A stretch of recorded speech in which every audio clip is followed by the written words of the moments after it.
누가복음 17장 11절에서 16절 말씀입니다.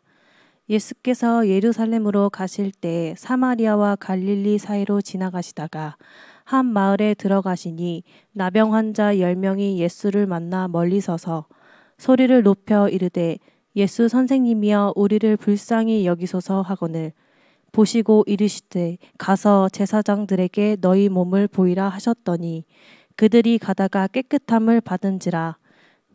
그 중에 한 사람이 자기가 나은 것을 보고 큰 소리로 하나님께 영광을 돌리며 돌아와 예수의 발 아래에 엎드려 감사하니 그는 사마리아 사람이라. 할렐루야. 오늘은 병자를 통해 본 우리들의 모습이라는 말씀으로 은혜 받고 승리하며 돌아가길 축원합니다. 다 같이 오른손에 힘 한번 꽉 주시면서 승리하고 갑시다. 네. 말씀 통해서 은혜가 되길 축원합니다. 여러분, 우리가 세상을 살다 보면 우리 주변에 많은 불쌍한 사람들이 있다는 사실을 우리는 간과할 수 없죠. 세상 정의로 바라보면 불쌍한 사람 누굴까요? 여러분, 세상 정의로 보면 불쌍한 사람이 누굴까요? 어째 얼굴들을 보니까 내가 제일 불쌍한 것 같아요? 네? 옆 사람 보고 인사 한번 해보실래요? 진짜 너 참 불쌍하게 생겼다. 이래서 기분 좋은 사람 하나도 없어요. 예? 그런데 원하든 원치 않든 우리 주변에는 이 불쌍한 사람들이 상당히 많이 있습니다. 그러나 성경 안에서도 이 하나님의 눈으로 바라보실 때 가장 불쌍한 자들이 있어요. 그 가장 불쌍한 자들이 바로 누구냐면 과부나 고아라는 사실입니다. 이 성경에는 과부와 고아를 하나님은 가장 불쌍히 여기시는 그러한 사람들로 여겨주셨거든요. 이 과부나 고아는 왜 불쌍히 여김을 받을 수밖에 없었냐면, 첫째, 고아는 부모가 없어요. 과부는 남편이 없습니다.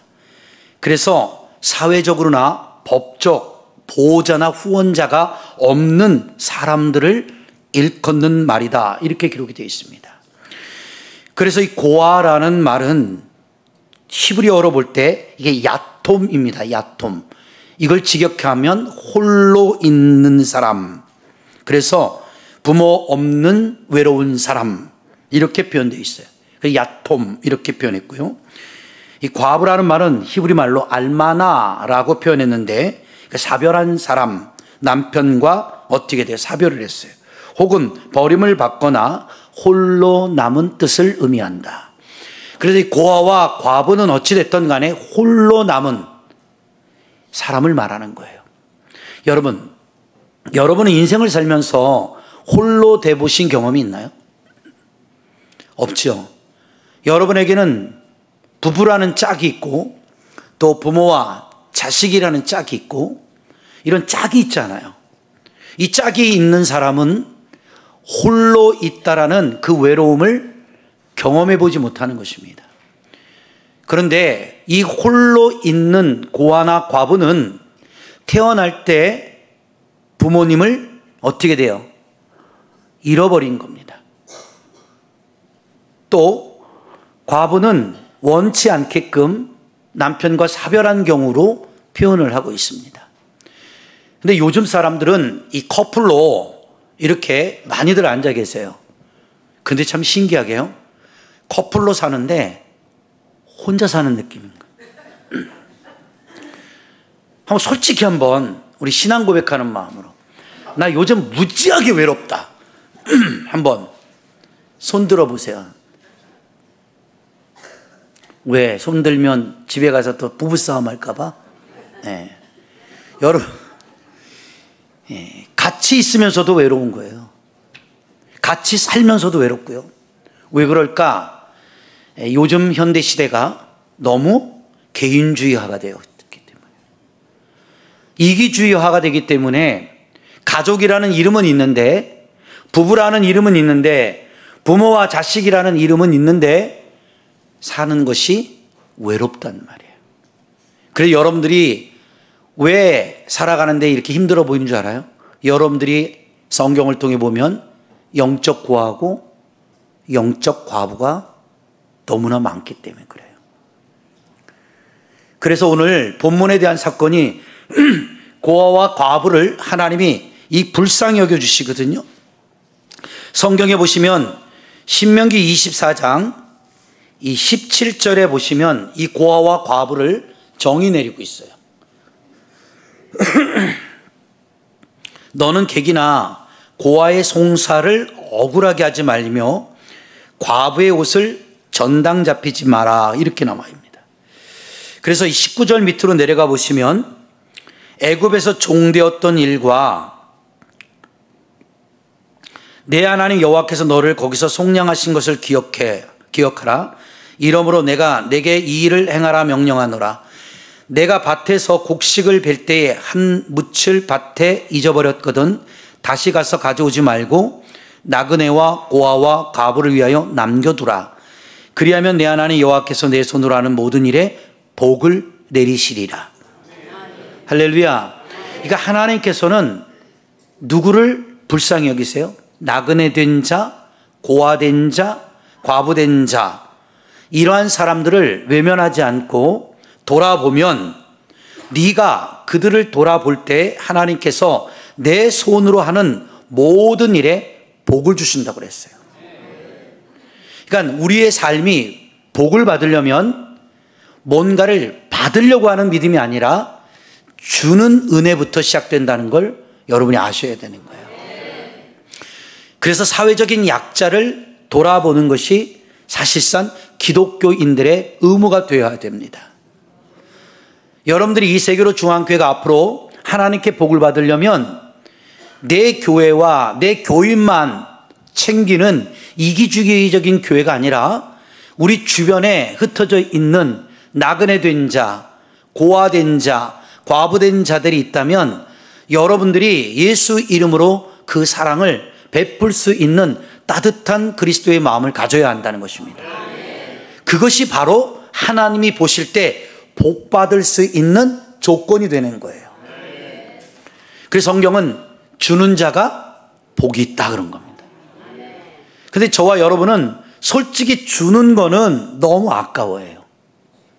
솔직히 뭐 쓰다 남은 거 주는 거는 그냥 생색내면서 아 이거 내가 좀 쓰던 건데 아직 새 거 같아 이렇게 주는 경우는 있지만 새 거를 사다가 이거 내가 너한테 주는 선물이야 하고 주는 사람들은 그다지 많지 않아요. 여러분의 마음이 오늘 이 본문의 말씀을 통해서 내가 복을 받을 수 있는 영적인 그릇의 상태가 되어 있는가 이것을 한번 새겨봐야 한다는 겁니다. 그로 하나님의 말씀은 주는 자가 복이 있다는 거죠. 약하고 어렵고 힘든 사람들을 외면하지 않는 저와 여러분이 되고 우리 교회가 많은 구제와 그렇죠? 연약한 자들을 도울 수 있는 교회로 성장되어져가는 하나님의 영적인 기관들이 되기를 주의 이름으로 축원합니다. 이렇게 해서 불쌍한 사람들을 성경에는 세 가지 직분으로 표현하고 있는 거예요. 그래서 나그네와 같은 사람, 고아와 같은 사람, 과부와 같은 사람 하나님이 불쌍히 여겨주셨다는 것이죠. 자, 그런데 이 땅에 살면서 또 하나 불쌍한 사람들이 있어요. 그게 바로 누구냐? 병든 사람입니다. 옛말에 김병에 효자 없다는 소리가 있죠. 여러분, 사람이 병에 걸리게 되면 첫째, 의욕이 상실이 돼요. 그리고 두 번째, 건강이 악화되기 때문에 살림에 보탬이 되질 못합니다. 그래서 물질적, 재정적으로 어려움이 오게 되어 있습니다.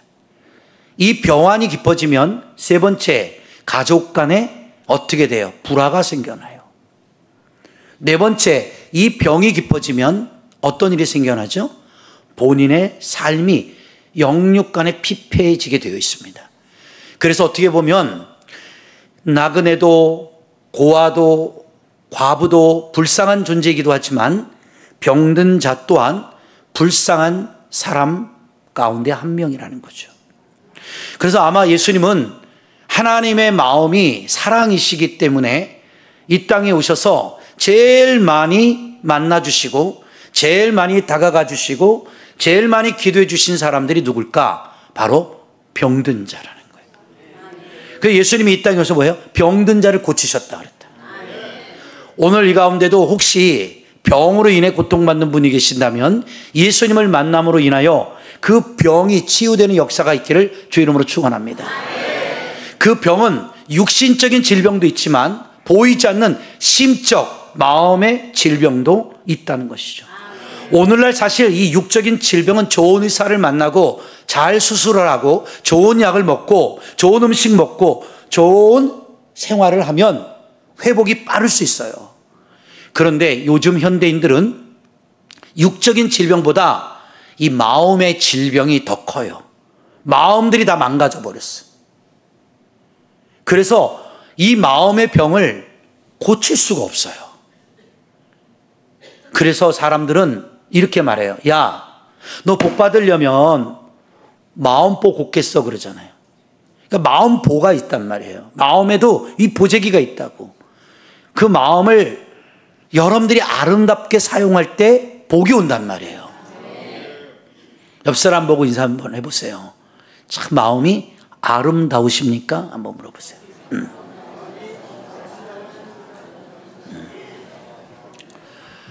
얼굴이 아름다운 여자가 미인이 아니고요.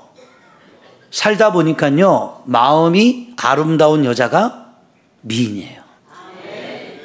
우리나라 유행가 가사에도 그 말이 있더라고요. 얼굴이 예쁘다고 여자냐? 이거 나이 드신 분들은 저 소리 합니다. 늙었다는 얘기가 이 노래를 알면. 그러니까 마음이 예뻐야 여러분의 삶이 예뻐지는 거예요. 여러분 그거 아세요? 마음이 예쁜 사람은 얼굴이 자꾸 예뻐져요. 이 중학교 2학년 때 우리나라의 실화입니다. 그 반에서 굉장히 못생긴 여중생이 있었어요. 친구들이 계속 놀리는 거예요. 못생겼다고. 그러니까 얘가 학교를 가기 싫어하는 거예요. 그런데 그 놀림을 받는 친구를 보면서 어떤 한 친구가 그 친구에게 찾아와서 얘, 너 애들이 놀리는 말에 신경 쓰지 마. 내가 볼 때 너는 우리 반에서 가장 아름다워, 예뻐. 그리고 너는 쟤들이 가질 수 없는 그 예쁜 마음을 갖고 있잖아. 그 예쁜 마음을 갖고 있으면 너의 삶이 행복해지고 예뻐질 거야. 이 친구가 그 말을 듣고 소망을 갖게 생겼어요. 그리고 아침마다 거울을 볼 때 뭐라고 한자래? 주문처럼 나는 예쁘다. 나는 예쁘다. 내 마음은 예쁘다. 이렇게 주문을 걸었대요. 그렇죠? 근데 그 친구가 21살 때에 대학을 들어가면서 우리나라 미스 코리아 대회에 나와서 미스 코리아 진이 됐다는 거 아닙니까? 싫어해요? 한번 해볼래요? 우리 이걸 거울 치료법이라고 그래요. 이제 옆 사람 보면서 나는 이쁘다. 나는 이쁘다. 나는 예쁜 마음을 가졌다. 그러면요, 이 마음이 고장나지 않은 사람은요, 맞아, 너 예뻐, 너 예쁜 마음을 가졌어 이러는데 마음이 고장난 사람은 이렇게 말합니다. 왕자병 걸렸구만. 공주병 걸렸구만. 이런단 말이에요. 왜? 누군가 예쁘다고 하는 걸 들으면 화가 나나 봐. 저도 솔직히 고백하지만 저는 이 설교를 이런 부분을 할 수 있는 자격을 가진 사람이 못 돼요. 왜 그러냐면 나는 우리 부인한테도 우리 자녀들 키우면서 아우 당신 너무 예뻐 예뻐 예뻐 이 말을 참 못하는 사람 중에 하나예요. 그걸 못하고 살아왔고요. 지금도 사실 당신 너무 예뻐 하는 게 알러지가 좀 나요. 그러다 이제 노력을 해서 지금씩은 조금씩은 하는데 아니 그냥 돈 안 들잖아요. 여보 당신 오늘 너무 예뻐. 얘들아 너무 예쁜 것 같아. 왜 이게 이렇게 힘들까요 저는요. 그래서 심리학적으로 공부를 해보니까 그 이유가 변명인 것 같지만 우리 엄마 아빠 잘못 만나서 그래. 나의 피해갈 길은 그 길밖에 없어요. 왜 그러냐면 우리 엄마 아빠가 나를 키울 때 우리 아들 너무 예뻐, 우리 아들 너무 예뻐, 착해, 막 이렇게 칭찬하는 소리를 많이 듣고 자랐으면 그 단어가 되게 익숙할 건데, 나는 듣고 사는 게 뭐냐면, 뭔데? 하지마, 확시. 나 그때 느꼈어. 폭삭수가수다의 원조가 우리 아버지, 어머니. 거기 확시가 아니고 팍시야. 확 그냥. 그러다 보니까 이게 비겁한 변명 같지만, 이 아름답다, 예쁘다, 축복한다, 행복하다라는 단어가 저한테는 굉장히 서툴러요. 우리 사모도 지금 저한테 여보 그런 말을 많이 해야 당신이 행복해져. 근데 알아요. 모르는 게 아니라니까요. 안다니까요. 근데 안 나와요. 솔직히 한번 물어볼게. 나는 내 부인 보면서 예쁘다, 아름답다, 잘한다. 와.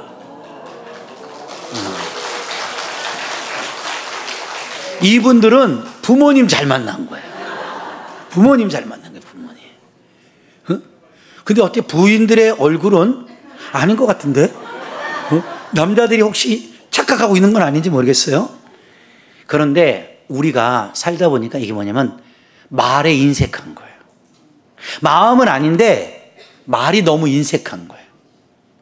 교우들끼리 만나도 말이 너무 인색해요. 인사하는 것조차도 부담스럽고 아는 척하는 것도 부담스럽고 같이 뭔가 교제하는 건 더 부담스럽고, 그러니까 요즘 사람들은 회피하는 거예요. 다. 그래서 마음의 병들이 깊어지는 거예요. 오늘 이 아침 예배를 통해서 마음의 병이 좀 고쳐지기 바랍니다. 옆 사람 보고 인사하세요. 아우 아름다우십니다. 천사 같으세요. 너무 행복해 보이십니다. 이게 돈 드냐고요? 돈 들어요? 안 들죠? 근데 왜 그런 말이 이렇게 인색할까요? 제가 재미나게 부모님을 핑계댔지만 여러분, 우리들의 마음이 고장 나 있는 거예요. 그렇죠? 저도 용기를 내서 어느 날 부인한테 여보 오늘 당신 너무 예쁜 것 같아.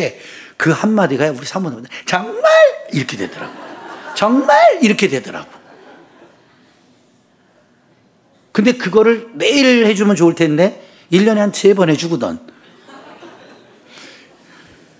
여러분, 육체의 질병보다 더 무서운 것이 마음의 질병입니다. 이 심적인 마음의 병을 고치지 않으면 여러분들이 인생을 살아가는 것이 행복하지 않을 거예요. 그죠? 그래서 돈이 많은 부자보다 마음이 부유한 부자가 더 복된 인생인 거예요. 오늘 본문에도 이제 말씀을 전할 겁니다. 왜 내가 이 병자의 모습을 들고 지금 이야기를 하느냐? 문둥병자가 나온단 말이에요. 이 본문에 10명의 문둥병자가 나오기 전에 우리가 성경을 먼저 조금 알아봐야 하는데, 이 마태복음 8장 1절에 한번 가보시면 먼저 문둥병자가 나오는 사건이 기록이 되어 있어요. 예수님께서 산에서 내려오시잖아요. 수많은 무리가 따라옵니다. 근데 여기서 한 나병 환자, 이게 문둥병 환자죠. 근데 나병 환자가 나와 절하며 이르되 주여 원하시면 저를 깨끗하게 하실 수 있나이다 하거늘 예수께서 손을 내밀어 그에게 대시며 이르시되 내가 원하노니 깨끗함을 받으라 하시니 즉시 그의 나병이 깨끗하여 진지라. 이렇게 기록이 되어 있단 말이에요. 이것이 예수님이 공생애를 통해서 제일 처음 만나는 나병 환자예요. 그런데 이 나병 환자는 성경 레위기 13장 우리 1절로 한번 가보시면 이렇게 기록이 되어 있습니다. 여호와께서 모세와 아론에게 말씀하여 이르시되 만일 사람이 그의 피부에 무엇이 돋거나 뾰루지가 나거나 색점이 생겨서 그의 피부에 나병 같은 것이 생기거든 그를 곧 제사장 아론에게나 그의 아들 중 한 제사장에게로 데려가야 된다는 겁니다. 제사장은 그 피부의 병을 진찰해야 돼요. 그 제사장의 권한은 이 사람이 무슨 병인지, 이 피부병이 어떤 건지를 진찰해야 됩니다. 환부의 털이 휘어졌고 환부가 피부보다 우묵하여졌으면 이는 나병의 환부라. 제사장이 그를 진찰하여 그를 부정하다 할 것이요, 피부의 색점이 희나 우묵하지 아니하고 그 털이 희지 아니하면 제사장은 그 환자를 이레 동안 가두어 둘 것이다 해서 레위기 13장에는 이 피부병 환자나 혹 나환자를 구분하여 격리 수용시키는 제도를 구약 때 이미 만들어 놨었어요. 그래서 이 나환자나 피부병 환자들은 이제 다행히 나환병이 아니라 피부병이면 이레 동안, 일주일 동안 격리를 시키고 그 병이 나면 진중으로 돌려보내는 겁니다. 근데 나환자는 오늘날도 사실 의학이 좋아졌지만 나환자가 있습니다. 저 소록도에, 알겠죠? 거기 가보시면 소록도 옆에 찌라도가 또 있습니다. 저는 이제 부산에 집회를 많이 가봤기 때문에 소록도도 가보고 다 가봤어요. 근데 거기 아직도 이 나환자의 삶들을 살고 있는 분들이 계세요. 근데 중요한 건 어찌됐든 간에 이 피부병이든 나환병에 걸리게 되면 진중 바깥으로 쫓겨나는 것입니다. 그래서 내가 사랑하는 사람을 만날 수도 없고 또 이 진중 안으로 들어올 수도 없는 버림받은 존재를 레위기서에서는 나환병의 슬픔으로 기록되고 있거든요. 그런데 오늘 이 나환자, 이 구약의 율법으로 따지면 사람을 만날 수가 없어요. 그렇죠? 그 다음에 진중으로도 들어올 수가 없습니다. 누구하고도 접촉하지 않아요. 왜? 오늘 본문에 그랬잖아요. 부정하다. 그래서 이 부정한 사람은 진중 바깥으로 쫓겨나야 되는 것이에요. 그런데 오늘 본문에는 예수님께서 산에서 내려오시는데 허다한 사람들이 예수님을 쫓는 가운데 한 문둥병자가 예수님께 나와 절하고 이렇게 표현되고 있거든요. 그러니까 이 문둥병자는 보세요. 진중 바깥에 있어야 될 사람인데 오늘 진중 안으로 들어왔다는 얘기예요. 그리고 무리들이 있고 예수님이 계시는데 그 사이로 이 나환자가 지금 침투에 들어가고 있는 거잖아요. 이것은 어떤 면에서 보면 규례를, 율법을 어긴 것이고 이것이 들통이 나면 어떻게 돼? 돌에 맞아서 죽을 수밖에 없는 위험 부담을 감수하고 오늘 이 문둥병자는 이 예수님을 만나기만 하면 이 병이 치유받을 수 있다라는 막연한 믿음일진 모르지만 그 믿음을 가지고 아주 목숨을 걸고 예수님을 만나는 사건으로 마태복음 8장에는 기록을 하고 있거든요. 그런데 이 문둥병자가 사람들을 해치고 나와 그 앞에 절하고 이렇게 표현합니다. 가로되 주여 원하시면 저를 깨끗하게 하실 수 있습니다 라고 얘기했어요. 자, 이 이야기는 지금 자기가 어떤 병에 걸렸는지를 말하고 있지는 않아요. 여러분, 이 나병 환자가 어떤 옷차림으로 예수님 앞에 나왔을까요? 다 가렸을 겁니다.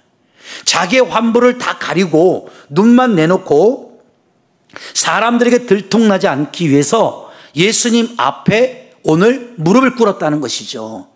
이것이 바로 감춰져 있는 나병 환자의 병환이라는 것이죠. 이 성경이 위 구약에 여러분 잘 아는 나만이라는 장군의 문둥병 사건을 기억해낼 수가 있는 겁니다. 여러분, 나만이가 겉으로 볼 때는 군대 장관이죠. 그리고 많은 이 장군들을 다스리고 어떻게 국방장관이란 말이에요. 군인들의 사표가 되는 위대한 사람입니다. 왕과 같이 권력과 권위가 높은 자임을 알 수가 있거든요. 그런데 보세요. 그 나만이 겉으로는 씩씩한 국방장관으로 보여지지만 그의 속은 나환병으로 온몸이 썩어 들어가고 고름이 차는 그 죽을 질병에 걸렸다는 것을 성경에서 볼 수가 있지 않습니까? 그런데 보세요. 중요한 건 이 나만이나 문둥병 환자의 사건을 통해 우리 자신을 봐야 되는 겁니다. 여러분들이 지금 겉은 멀쩡합니다. 나만 같아요. 그리고 여러분들의 그 환부를 누구에게도 보여주지 않아서 칭칭 그 환부를 감싸고, 그렇죠, 숨겨있는 그러한 모습이 우리들의 모습이라는 거예요. 그런데 나아만이가 그 집에 잡혀온 이스라엘의 계집종을 통하여 우리나라에는 하나님의 선지자가 계십니다 하면서 그 선지자를 소개했지 않습니까?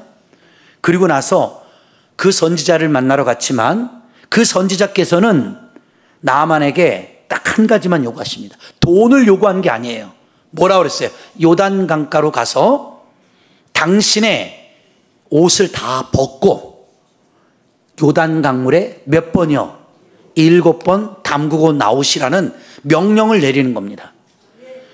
그때에 이 나아만이가 열이 받는 거예요. 내가 그래도 국방부 장관인데 한 개의 이스라엘의 우리의 그렇죠 속국된 조그만 나라의 선지자가 감히 맨발로 뛰어나와도 시원찮은데 지가 방구석에 처앉아서 나에게 명령을 내려?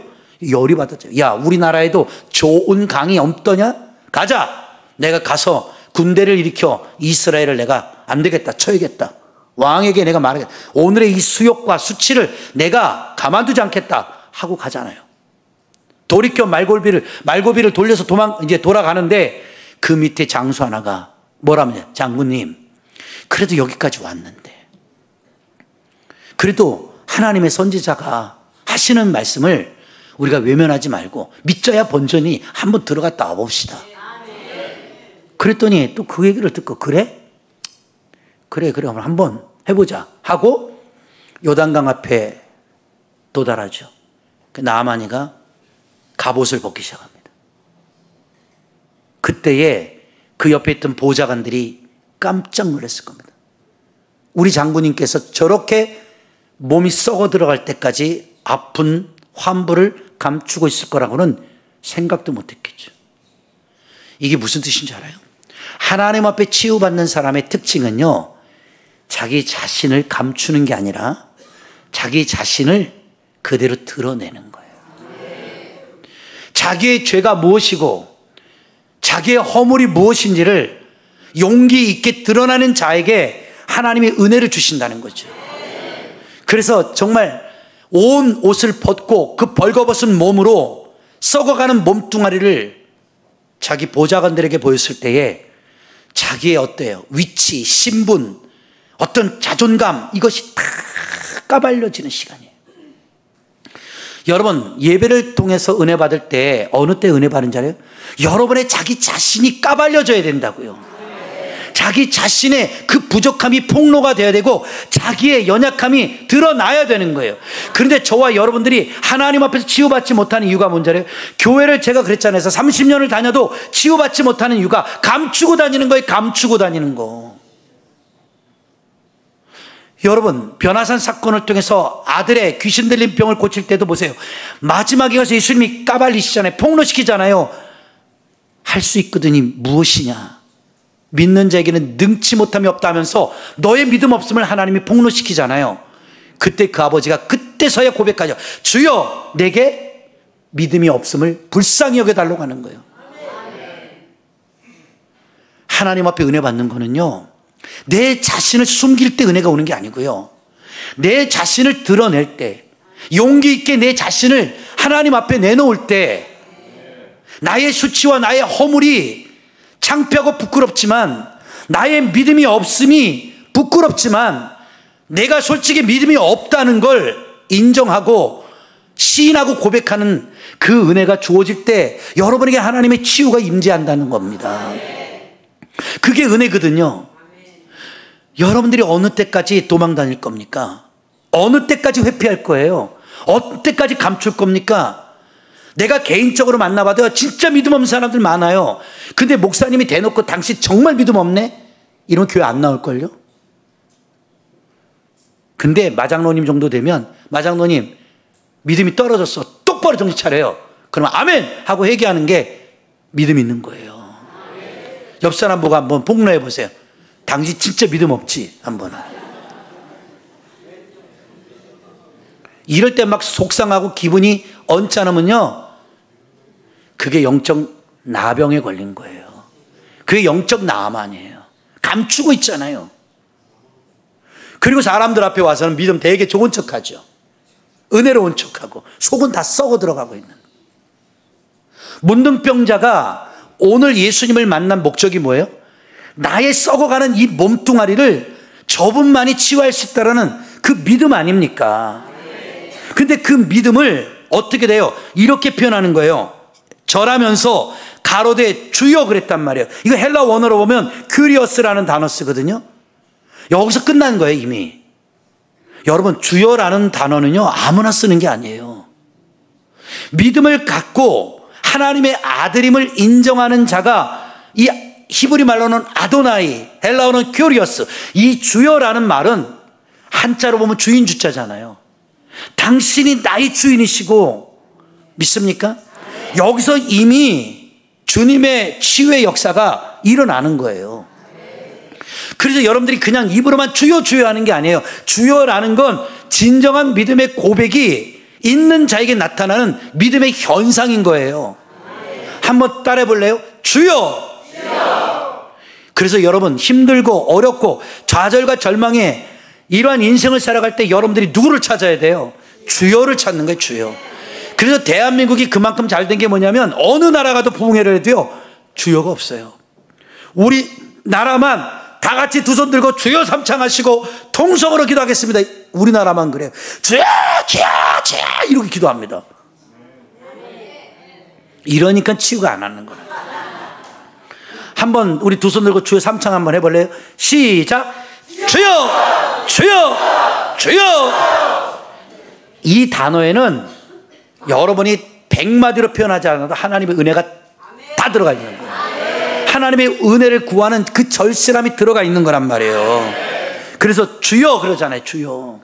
그 다음에 원하시면 그랬죠. 저를 깨끗하게 하실 수 있습니다. 여러분이 보세요. 이 뜻을 번역하면 이렇게 되어 있어요. 지금까지 모든 환자들은 I want to예요. 내가 원하는 거예요. 내가 저분을 만나면 내가 치유받을 수 있고, 내가 저분을 만나면 내 문제를 해결해 줄 수 있고, 내가 원해서. 그렇죠? 내가 원해서. 그러면 보세요. 오늘 본문의 문둥병 환자도 자기가 원해서 주님을 찾아 나온 거죠. 치유를 받기 위해서. 그런데 보세요. 주님 앞에 무릎을 꿇었다는 거죠. 절했다는 건 이미 거기서 끝난 거예요. 주여 그랬단 말이에요. 뭐예요? 내가 원하는 게 아니라 당신이 원하시면 저를 깨끗게 하실 수 있다라는 거죠. 믿습니까? 여기서 여러분 성경적 지혜를 얻어가셔야 돼요. 내가 원하는 기도는 이루어지지 않아요. 여러분들이 원하는 기도가 있다 할지라도 하나님 앞에 무릎을 꿇는 순간 어떻게 바뀌어야 돼요? 나의 원하심이 아니라 주님이 원하심으로 바뀌어져야 돼요. 예수님도 겟세마네 사건에서 그 기도가 그대로 증명되죠. 이 십자가를 피하려고 땀방울이 핏방울이 되도록 기도하는데 그 기도 제목에 뭐라고 기록됐어요? 주여 아버지여 나의 원대로 마옵시고 아버지의 뜻대로 하라고 그러잖아요. 즉 이 말은 기도하는 사람들은 나의 뜻을 이루려고 왔다가도 주님을 만나는 자들은 하나님이 원하시는 뜻이 나에게 무엇인가를 깨닫는 시간으로 바뀌어지는 거예요. 여러분이 기도하는 사람들이 왜 중요하냐면요, 기도하는 순간 그 자체는 나의 소원과 나의 원함을 이루려고 왔다가도 하나님 내가 원하는 것이 이거라 할지라도 하나님의 원하시는 뜻이 무엇인지를 알려달라고 바뀌어지는 시간이에요. 그래서 나의 원함이 아니라 주님의 원함으로 바뀌어지는 거예요. 진정한 믿음 생활의 아름다움의 성취는 나의 원하는 것을 성취하려고 하는 것이 아니라 하나님이 나에게 원하시는 게 뭔가, 하나님이 나에게 지금 뜻하신 바가 뭔지, 하나님이 나에게 지금 뭘 원하시고 요구하시는지 그것을 여러분이 영적으로 캐치해내야 되는 거예요. 그게 믿음의 사람이라는 것입니다. 믿습니까? 교회를 다니는 목적이 여러분의 원하는 모든 것들을 이루려고 다니는 게 아니잖아요.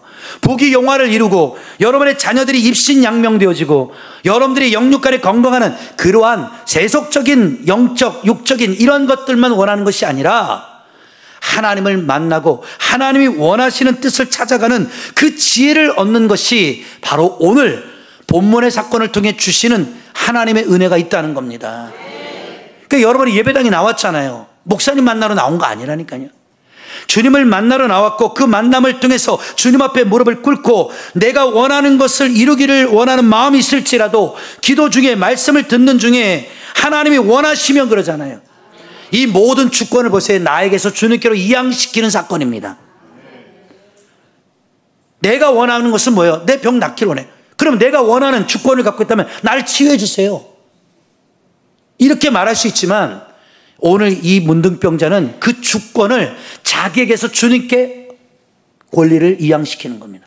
뭐래요? 당신이 원하신다면, 주님이 원하신다면 지금 이 순간에도 깨끗게 하실 수가 있습니다. 믿습니까? 이게 바로 문둥병자의 믿음이었다는 것이죠. 여러분, 이제는 여러분의 인생을 자기 중심으로 살았다면 예수님을 좀 만나는 여러분의 인생 속에는 이제는 모든 인생의 주권을 주님께 좀 맡겨볼 줄 아는, 하나님께 좀 여러분들의 그 권리를 이양해 볼 줄 아는 그러한 믿음의 사람들이 좀 되어봤으면 좋겠다는 거죠. 언제까지나 그런 이기적인 믿음으로 살지 말고. 그런데 그 믿음을 보시고 3절에 뭐라 그래요? 예수께서 손을 내밀었어요. 손을 딱 내밀었어요. 보세요. 주님 앞에 신앙 고백하니까 주님의 손이 나가는 거예요. 아멘도 안 하네. 오늘 이 아침에도 여러분의 그 믿음의 고백으로 예수 그리스도의 손이 좀 나가기를 바랍니다. 이 말씀이 나간다고 그러잖아요. 말씀이. 여러분, 말씀이 나간다는 뜻이 뭐예요? 주님의 손길이 여러분에게 터치하는 거예요. 안수하는 거라고요. 목사들이 여러분들의 머리에 데려오는 손 얹고 안수기도 하잖아요. 그 목사님의 손길로 생각하지 마세요. 주님의 손길로 생각하고, 제가 태능에 있는 천부산 민족기도원, 거기 이제 주강사로 부흥회를 많이 나갔어요. 한 9년 정도 다녔어요. 그런데 그 안에 사람들이 많이 모여서 예배를 드리는데, 예배를 끝나고 나면 이제 안수를 하는데 그때 한 500명 정도가 앉아 있었어요. 근데 그 사람들은 일일이 기도할 수가 없잖아요. 그러면 이제 주여 삼창 시키고 찬양하고 통성 기도를 시키면서 이제 지나가면서 머리를 딱딱딱 그냥 때리고 갑니다. 500명을 언제 다 기도해 줍니까? 그러니까 치고 가는 거예요, 치고. 그런데 치고 나가는 도중에 갑자기 손을 머리에 얹었는데 누군가 내 손을 꽉 잡아버리는 거예요. 안 놔주는 거예요. 그런데 깜짝 놀랐어요. 내 손을 꽉 쥐어트길래. 근데 그 손에요, 힘이 바들바들 떨면서 내 손을 잡는 거예요. 막 이렇게 진동이 오는 거예요. 그리고 어쨌든 지나갔어요. 그리고 났는데 3일이 지나고 그 원장님한테서 전화가 왔어요. 목사님, 지금 어디 계십니까? 왜요? 그랬더니 지금 빨리 우리 기도원으로 올라오세요. 왜 그러시냐고요. 제가 바쁜데. 그랬더니 목사님 빨리 오셔야 됩니다. 왜요? 어떤 할머니가 목사님이 기도할 때 그 기도를 받고 병이 치유받았는데 돈을 감사해서 병원에서도 못 고치는 병이었대요. 근데 돈을 3천만 원을 들고 왔대. 그리고 유주모 목사님 오시면 내가 그분에게 기도를 받고 이걸 헌금을 드리겠다. 그러니까 그 목사님 좀 빨리 좀 오시라고 그래라. 그러니까 이제 원장님은 3천만 원이 왔다 갔다 하니까 나를 부를 수밖에 없죠. 그래서 저는 3천만 원 다 주는 거 아니잖아요.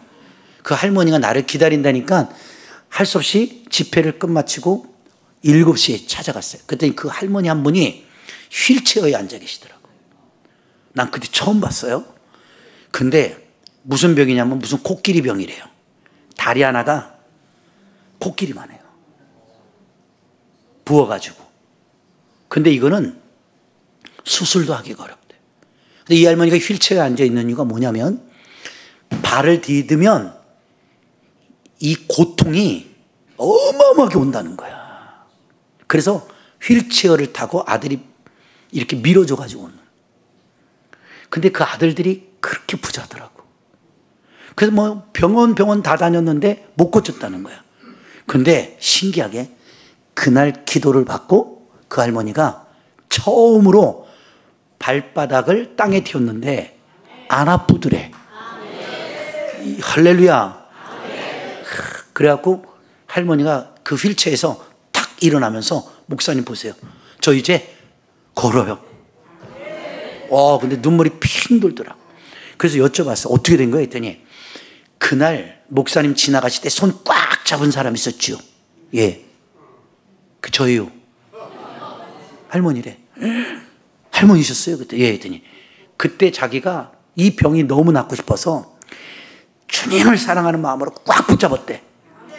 그런데 그 순간 5만 볼트 이상의 전기가 오는 것 같더래. 온몸에. 짜라라락 오면서 갑자기 이 불이 이 속에서 확 일어나는데 자기 귀에 들렸대. 치유받았다. 그 소리가. 할렐루야. 그래가지고 그 할머니가 낫어요. 내가 낫다니까 왜 기분 나빠? 그 낫다니까요.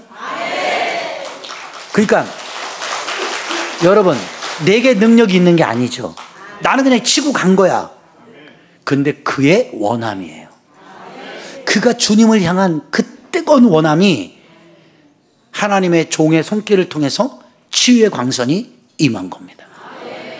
그래서 그 할머니가 3천만 원 헌금 드려가지고 거기 기도원 안에 스피커, 앰프 다 바꿨어요. 목사님들이 쓰시는 마이크. 지금도 가면 그 앰프 그대로 달려 있습니다. 자, 이 말이 무슨 뜻인지 알아요? 이 예배라는 자체도요, 간절함이에요. 여러분들이 예수를 믿는다는 것이 그 간절함이거든요. 오늘 이 문둥병자는 뭐예요? 그 간절함인 거예요. 그러니까 주님의 손이 나가는 거예요. 여러분의 마음에 그 간절함이 있기를 주의 이름으로 축원합니다. 자, 오늘 결론 낼게요. 그러면 오늘 본문 누가복음 17장으로 가볼까요? 이 10명의 문둥병이 나오거든요. 17장 본문 사건에 가서 보시면 비유를 해보는 겁니다. 똑같은 문둥병인데 예수께서 예루살렘으로 가실 때에 사마리아와 갈릴리 사이로 지나가시죠. 한 마을에 들어가시니 나병 환자 10명 있어요. 예수를 만나 멀리 서서 소리를 높여 이르되, 이 사람들은 왜요? 가까이 못 오는 거예요. 나병 환자는 접촉 금지라니까. 그러니까 이 율법적으로 나병 환자 10명이 예수를 만나서 멀리 서서 있는 거예요. 그래서 소리를 막 치는 거예요. 선생님, 예수님, 예수님 이러잖아요. 오늘 마태복음 8장에 기록되어 있는 문둥병자는 목숨을 걸고 위장을 하고 숨어든 상태에서 주님을 찾아가 그냥 넙죽절하고 주님의 믿음을 통해서 손길이 나가는 축복을 받았는데, 이들은 주님 곁으로 못 가는 거예요. 10명이 무대기로 서 있으면서 가까이 갈 수 없으니까 소리를 지르는 거죠. 마치 소경 바디메오 사건이 연상되어지죠. 아무것도 안 보이는 그에게 예수님이 어느 쪽으로 오시는지를 모르니까 소리 지르잖아요. 소리 질러, 더욱 소리 질러 가라되 호산나 다윗의 자손이여 나를 불쌍히 여겨달라고. 그 소리에 주님의 발걸음이 멈춰지고 바디메오의 그 눈이 떠지는 역사가 일어났잖아요. 근데 오늘 본문에 똑같은 거예요. 소리를 높이는 거예요. 그래서 여러분, 간절한 사람은 소리를 높이게 되는 거예요. 제가 왜 여러분에게 자꾸 이 아멘도 요구하는 줄 알아요? 그렇게 여러분이 하기 싫어하는 거? 이 아멘이라는 건 그 간절함이에요. 간절함. 여러분 한번 솔직히 얘기해 봅시다. 내 새끼가 물에 빠져서 익사 직전이에요. 나는 수영을 못해요. 아버지는 막 목숨 걸고 들어가죠. 그럼 엄마는 옆에서 살려주세요! 우리! 막 이럴 거 아니에요? 더욱 소리 질 거 아니에요? 살려달라고. 그게 간절함이에요. 근데 내 새끼가 아니면 물에 빠졌나 봐. 엄마 어떡해? 이 정도예요. 그리고 여러분들 같이 믿음이 있는 척하는 사람들은 물에 빠져도 그래요. 창피해갖고 빠졌어요. 살려주세요. 장난합니까? 누구도 그거를 물에 빠졌다고 안 보는 거예요. 물에 빠진 사람 보세요. 막 첨벙첨벙 허우적거리면서 사랑해 이러지. 한번 오늘 이 아침 한번 해보자고. 주여 좀 나 좀 살려달라고. 두 손 들고 주여 살려달라고. 시작. 뒤에 살려주소서. 그러니까 여러분, 이게 제 말이 진짜인지 아닌지 한번 해보세요.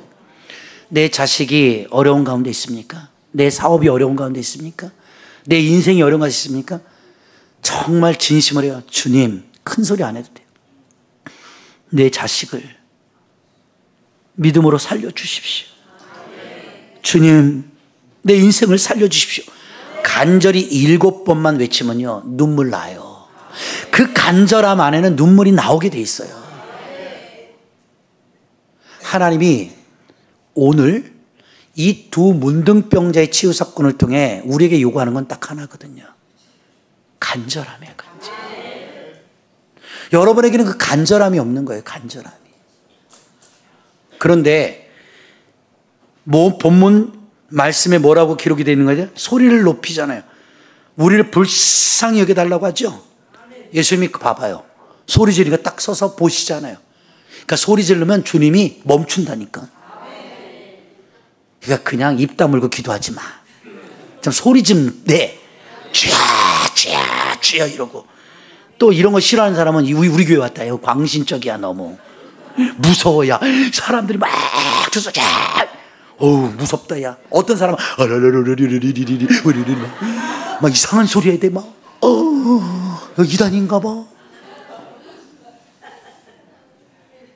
네가 이단이야. 30년 다녀놓고 간절함도 없고 은혜도 못 받아보고 예수님도 못 나. 여러분, 그러니까는 이렇게 간절하면 주님의 발걸음이 멈춘단 말이에요. 그 보시고 멀리 떨어지는 거잖아요. 딱 보셨잖아요. 보신 거예요. 저쪽에 있어요 지금. 보시는 거죠. 제사장들에게 말을. 제사장들한테 가서 니들 몸 보여. 자, 멀리 서서 외치니까 주님도 멀리 가까이 갔다는 말이 없어. 보시고 가다가 이렇게 보시고. 그래 봐봐, 소리 지르면 주님이 가다가 뭐 한다고? 본다 이거야. 자, 마태복음 8장에는 직접 대면했죠. 손을 내밀었다고, 안수했단 말고. 근데 오늘 본문의 사건은 멀리 있는 10명의 문둥병자를 보시고 제사장들에게 가, 너의 몸을 보여. 근데 본문에 보세요. 그들이 가다가 깨끗함을 받았잖아요. 오늘 이 아침에도 가다가 깨끗함 받기를 바랍니다. 여러분들 가다가 역사가 나길 바라요. 오다가도 역사 나지만 가다가 은혜 받고 뒤집어지기를 바랍니다. 좀 두 손 들고 아멘. 할렐루야. 이렇게 하나님도요 멀리 전달했는데도 그 말 듣고 순종하면요. 그래서 여러분 봐봐요. 본문의 사건은 순종의 순종. 가서 제사장들에게 니들 몸을 보여. 이게 복음이라고. 그랬더니 여러분들처럼 10명이 그랬죠. 아멘. 그리고 뒤도 안 돌아보고 제사장에게 가는 도중에 나와버려요. 이런데도 아멘 안 할 거예요? 낫기를 주의 이름으로 축원합니다. 이게 믿음인 거예요. 믿음의 순종. 그 중에 한 사람이 자기 나은 것을 보잖아요. 큰 소리로 하나님께 영광을 돌리며 돌아오죠. 예수님의 발 앞에 엎드려 감사하는 사람이 누구야? 사마리아 사람이에요. 그러니까 유대인은요 감사할 줄 모르는 인간들이요. 유대인들이 욕하는 사마리아만 돌아오는 거예요. 여러분들 유대인 되지 마시고 사마리아인 되세요. 하나님의 은혜 받았으면 은혜를 표현할 줄도 알고 감사할 줄 아는 그런 사마리아인이 여러분 되길 바랍니다. 할렐루야. 오늘 마지막으로 다 같이 두 손 드세요. 큰 소리로 하나님께 영광. 주님 따라하는 거예요. 주님 나의 병을 고치셨습니다. 시작. 주님 나의 병을 고치셨습니다.